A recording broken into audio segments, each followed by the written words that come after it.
والسلام عليك يا رسول الله وعلى آلك وأصحابك يا حبيب الله الصلاة والسلام عليك يا نبي الله وعلى آلك وأصحابك يا نور الله. پیارے پیارے اسلامی بھائیوں، میری آواز کو پردے میں سننے والی اسلامی بہنوں، اس وقت شب عاشورہ میں حاجی عبداللطیف صاحب نقشبندی مرحوم کے گھر پر ایک شہادت نامے کی محفل منعقد کی گئی ہے. بے شک جب تک دنیا قائم ہے اور جہاں جہاں عاشقان رسول، عاشقان صحابہ، عاشقان اہل بیت ہیں، انشاءاللہ رہتی دنیا تک شب عاشورہ، یوم عاشورہ اور پورے ایام میں، پورے مہینے میں شہادت نامہ کا تذکرہ ہوتا رہے گا. کیونکہ ساری بات اسی شعر سے سمجھ لیں، قتل حسین اصل میں مرگ یزید ہے اور اسلام زندہ ہوتا ہے ہر کربلا ہے. تو انشاءاللہ یہ رہتی دنیا تک انشاءاللہ ذکر شہادتین جاری اور ساری رہے گا. بس وہ سمجھ کے یہ عاشورہ کا وہ دن ہے کہ جس دن ہمیشہ اللہ تعالیٰ نے ہمیں نعمتوں سے نوازا. ارے عاشورہ کا وہ دن ہے جس دن اللہ کے نبی آدم علیہ السلام کی توبہ قبول ہوئی. عاشورہ کا وہ دن ہے کہ جس دن اللہ تعالیٰ نے پیغمبر عیسیٰ علیہ السلام کو پیدا فرمایا اور اسی دن آپ کو آسمان پر اٹھایا. عاشورہ کا وہ دن ہے جس دن اللہ تعالیٰ نے ادریس علیہ السلام کو دنیا سے اٹھایا جنت کی طرف. یہ عاشورہ کا وہ دن ہے جس دن داؤد علیہ السلام کی توبہ قبول ہوئی. یہ عاشورہ کا وہ دن ہے جس دن حضرت یونس علیہ السلام جو ہے وہ مچھلی کے پیٹ سے باہر آئے. یہی وہ عاشورہ کا دن ہے جس دن حضرت یوسف علیہ السلام کو اللہ نے کنویں سے باہر کیا. یہی وہ عاشورہ کا دن ہے جس دن اللہ تعالیٰ نے ابراہیم علیہ السلام کو پیدا فرمایا. یہی وہ عاشورہ کا دن ہے کہ جس دن موسیٰ علیہ السلام کو اللہ نے فرعون سے جو ہے وہ نجات عطا فرمائی اور تمام فرعونیوں کو غرق فرما دیا. یہی وہ عاشورہ کا دن ہے. لیکن یہ تمام خوشیاں ایک طرف ہو گئیں کہ نبی کے نواسے کے ساتھ ایک ایسا سانحہ پیش ہوا کہ تمام خوشیاں ایک طرف ہو گئی اور ساری خوشیاں ایک طرف ہو کر یہ دن غموں میں تبدیل کر دیا گیا. یہ دن غموں میں، لیکن آج بھی یہ دن ہمارے لیے غم کا دن نہیں ہے. کیونکہ شہید مرتے نہیں ہیں، شہید تو زندہ ہوتے ہیں اور شہید کو بیت اللہ کہنے کے لیے بریلوی نہیں کہہ رہے بلکہ اللہ فرما رہا ہے وَلَا تَقُولُوا لِمَنْ يُقْتَلُ فِي سَبِيلِ اللَّهِ أَمْوَاتٌ، اور انہیں مردہ نہ کہو کہ زندہ ہے، ان کی زندگیوں کا ہمیں شعور نہیں ہے. پیارے بھائیو، شہید زندہ ہیں اور قتل حسین اصل میں مرگ یزید ہے، اسلام زندہ ہوتا ہے ہر کربلا. پیارے بھائیو، امام حسین رضی اللہ تعالیٰ عنہ کی شہادت کے بعد تمام خوشیاں ایک طرف ہو گئی. لیکن یوم عاشورہ کے بڑے فضائل ہیں. روزوں کے تعلق سے آپ سن کہ حدیث پاک میں سردار مکہ مکرمہ سلطان مدینہ منورہ صلی اللہ تعالی علیہ وسلم کا ارشاد ہے، مفہوم ہے حدیث پاک کا، کہ عاشورہ کے ایک دن کا روزہ ایک ماہ کے روزے کے برابر ہے. ایک دن کا روزہ اور اس کے ساتھ ساتھ یعنی محرم کا روزہ ماہ کے برابر ہے. اور عاشورہ کے دن کے روزے کی فضیلت یہ ہے کہ بنی اسرائیل میں عاشورہ کے دن کو عید منایا جاتا ہے. اس لیے جب حضور صلی اللہ علیہ وسلم مکہ سے ہجرت کر کے مدینہ طیبہ آئے اور جب عاشورہ کے دن آیا تو لوگوں کو دیکھا وہاں کے لوگ روزہ یہودی لوگ رکھتے ہیں. کہا بھائی تم روزہ کیوں رکھتے ہو؟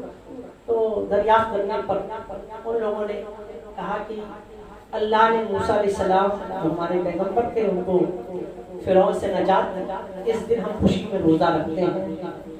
تو اللہ کے رسول صلی اللہ علیہ وسلم نے فرمایا کہ تم سے زیادہ تو ہم موسیٰ علیہ السلام کے موافقت میں ہیں اور زیادہ ماننے والے ہیں.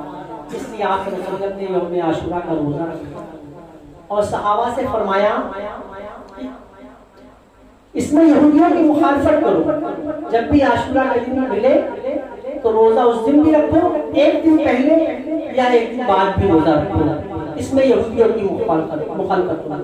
اس لیے عاشورہ کا جب بھی روزہ رکھا جائے تو ایک نہیں بلکہ دو رکھے جائیں، چاہے نبی 10ویں رکھ لے اور چاہے 10ویں اور 11ویں۔ پیارے بھائیوں، یہ تو روزے رکھنے کی بات ہے۔ دوسری بات کہ عاشورہ کی شب سے لے کر عاشورہ کے دن میں حدیث پاک ہے، اللہ کے رسول صلی اللہ علیہ وسلم نے ارشاد فرمایا جس کا مفہوم ہے کہ اپنے گھر والوں کے لیے، اپنے رشتہ داروں کے لیے، اپنے خادموں نوکروں کے لیے جو اچھے سے اچھا کھانا اس دن لوگوں کے لیے تیار کرو اور اپنے بچوں، اہل و عیال، رشتہ داروں کو کھلاؤ، کیونکہ جو کھانا، جو اقسام اس دن پک جائے گا یا جو آپ اس کا اہتمام کریں گے، اس اناج، اس کھانے میں اللہ تعالیٰ پوری سال برکت کرتا ہے۔ اب یہ حدیث، اب حدیث کی جو تشریح کی ہے وہ خلیفہ اعلیٰ حضرت مفتی احمد یار خان ننگی رحمۃ اللہ نے یہ کی ہے کہ حدیث کی تشریح کرتے ہوئے بیان فرماتے ہیں کہ ہو سکے اچھے اچھے کھانے آپ بنائیں یوم عاشورہ، شب عاشورہ۔ فرماتے ہیں کہ میرا مشورہ ہے کہ آپ ہو سکے تو کھچڑا بنا لیجیے، کیونکہ کھچڑا وہ ڈش ہے کہ جس میں تمام قسم کے مسالے پڑتے ہیں، تمام قسم کا اناج بھی پڑتا ہے، گوشت بھی پڑتا ہے۔ تو جو چیزیں ایسی ڈش ہے کہ پڑ جاتی ہے زیادہ تر چیزیں، تو پورا سال اللہ تعالیٰ آپ کے ان تمام اقسام میں فراخی عطا فرمائے۔ اب بہت سے لوگ سمجھتے ہیں بریلویوں کی اپنی وجہ، حالانکہ اس کا مقصد حدیث میں پورا بیان کیا ہے، سرکار نے خود تعلیم فرمائی، تشریح علماء نے اس طرح کی۔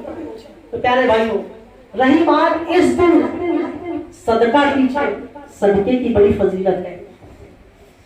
عاشورہ کے دن کچھ نہ کچھ جو اللہ نے دیا، غریب کی آپ مدد کریں۔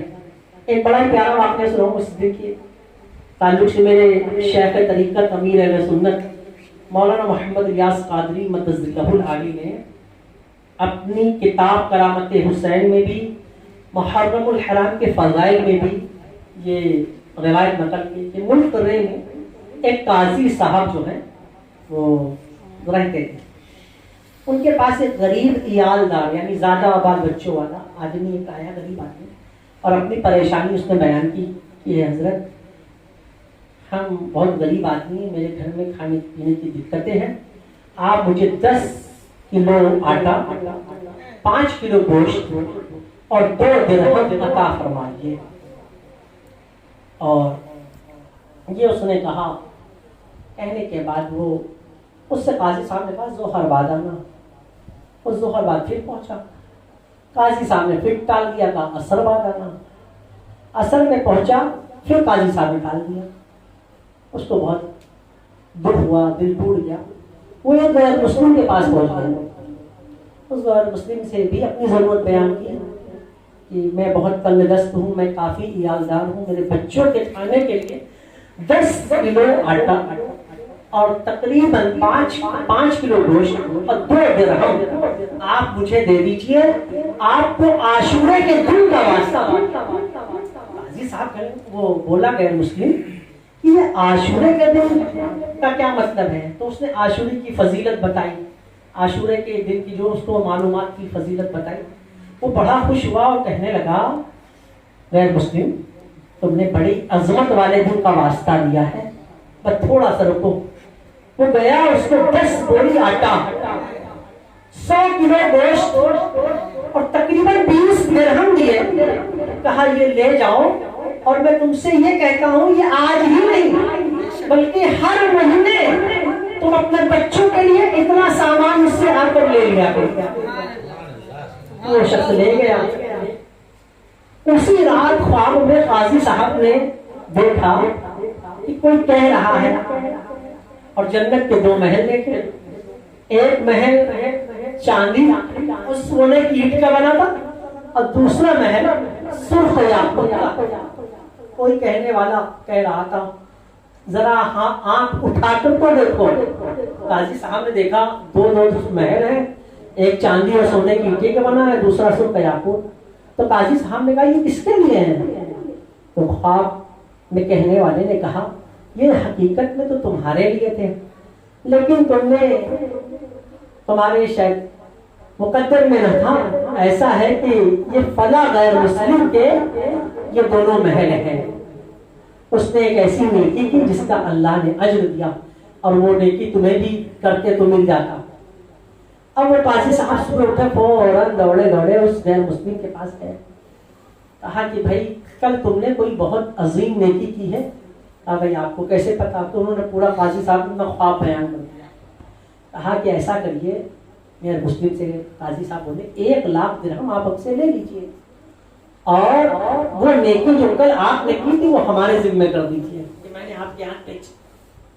کہا اس غیر مسلم ساری دنیا کی دولت لا کر تم میرے پاس رکھو, لیکن میں تمہیں وہ ایک نیکی نہیں دوں گا. اللہ کی مجھ پر رحمت ہو گئی, کلمہ پڑھا اور مسلمان ہو گیا. عاشورہ کے دن کی فضیلت ہے, اللہ کی راہ میں دینے کی فضیلت ہے. تو پیارے بھائیوں ہمیں چاہیے کچھ نہ کچھ دیں. دوسری بات یہ کہ دیکھیں 2 روایتیں میں نے پڑھی ہیں اس تعلق سے. ایک یہ ہے کہ جو کوئی شب عاشورہ میں غسل کرے تو اللہ تعالیٰ اسے پورا سال بیماریوں سے محفوظ رکھے گا. اور یہ غسل جو کرتے ہیں اس کے لیے تفسیر روح البیان میں, اور علامہ مفتی احمد یار خان عینی رحمۃ اللہ نے اپنی کتاب اسلامی زندگی میں لکھا ہے کہ جو شخص شب عاشورہ میں غسل کرے تو اللہ تعالیٰ اسے پورا سال بیماری سے محفوظ رکھے گا, کیونکہ اللہ اپنی قدرت سے دنیا کے تمام پانیوں میں آب زمزم پہنچا دیتا ہے. جس نے اس رات غسل کیا تو اس نے آب زمزم سے گویا غسل کیا. اور دوسری روایت یہ بھی ہے کہ یوم عاشورہ یعنی کہ دن میں غسل کرے تو یہی فضیلت حاصل ہے. تو میں نے دونوں طریقے سے آپ کو روایت دونوں بیان کر دی. اور پیارے بھائیوں امام زین العابدین جو امام حسین کے بیٹے ہیں, ان کا قول ہے کہ جو کوئی یوم عاشورہ سورج طلوع ہونے کے بعد سے لے کر اور سورج غروب ہونے سے پہلے عاشورہ کی دعا پڑھ لے, اگر پڑھ نہیں سکتا تو کسی کے ذریعے سن لے, اللہ تبارک و تعالی عز و جل اس کی عمر میں برکت عطا فرمائے. بلکہ یہ بھی آیا ہے کہ 1 سال کا یہ بیمہ ہے, یعنی آنے والے عاشورہ تک اسے موت نہیں آئے گی. اور اگر اس کے مقدر میں بالاتفاق مرنا ہی لکھا ہے تو اس کو یہ دعا پڑھنے کی توفیق نہ ہو. تو یہ امام زین العابدین کا قول میں نے آپ کے سامنے بیان کیا. بیٹھ کے عاشورہ کے دن ہو سکے ممکن تو اسمت کا سرما لگائی. اسمت کا سرما کیونکہ یہ بنی اسرائیل میں عید کا دن مانا جاتا تھا, اور موسیٰ علیہ السلام اس دن عید کے دن یعنی عاشورہ کے دن اسمت کا سرما لگایا کرتے. تو اب اسمت کا سرما ہو سکے تو کل کے دن لگائیں, اگر اسمت کا نہ مل سکے تو کوئی سرما لگائے. ویسے بازاروں میں بآسانی آپ کہیں گے تو اسمت کا سرما مارکیٹوں میں ملتا ہے, اسمت کا سرما لگائیے. تو یہ عاشورہ کے دن کی فضیلت میں نے آپ کے سامنے بیان کرا. تو اللہ تعالیٰ سب کو شریعت کے تقاضے ملحوظ رکھتے ہوئے عاشورہ کے فضیلت کو پانے کے لیے عمل کرنے کی توفیق عطا فرمائے. اور یوم عاشورہ اور شب عاشورہ میں جو کوئی 4 رکعت نماز نفل اس طرح پڑھے کہ ہر رکعت میں سورہ فاتحہ کے بعد ایت الکرسی 1 مرتبہ اور سورہ اخلاص 3 مرتبہ, پڑھ لیں اور اس طرح نماز مکمل کریں. ہر رکعت میں آیت الکرسی ایک بار، سورہ اخلاص 3 بار، اور نماز مکمل کرنے کے بعد 100 مرتبہ پھر سورہ اخلاص پڑھ کے دعا مانگے تو اللہ تبارک و تعالیٰ اس کے گناہوں کو معاف فرما دے. تو پیارے بھائیوں، ہو سکے یہ تمام عمل کرنے کی کوشش کیجیے. تو حاضرین سے بھی التجا ہے اور یوٹیوب چینل پر سننے والے تمام ناظرین سے بھی التجا ہے کہ اس پر عمل کرنے کی کوشش کریں. اللہ تبارک و تعالیٰ عز و جل مجھے پڑھنے سے آپ کو سننے سے عمل کرنے کی توفیق.